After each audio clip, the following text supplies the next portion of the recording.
Ето и как приготвя пилешка супа за моите две прекрасни момчета.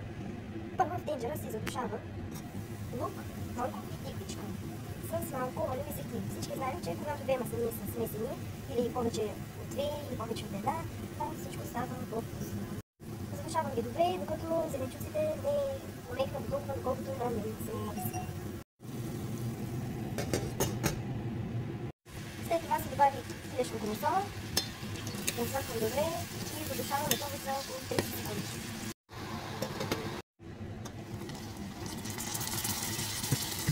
Добавям картофи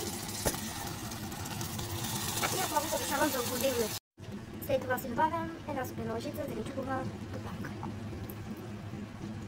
И отново задушавам. И накрая, но не на последно място, добавям гореща вода, за да не спирам процеса на готвене.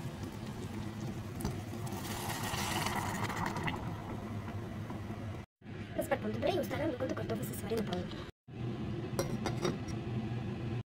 След като картофа е сварен, добавям фидето. И разпърквам и готвя за около 3-4 минути, докато фидето се свари. И за да е още по-вкусна супата, добавям масло и чубрица. И това е крайният резултат на моята пилешка супа. Ако видеото ви е харесало, харесай, коментирай и сподели. Чао, чао и до скоро!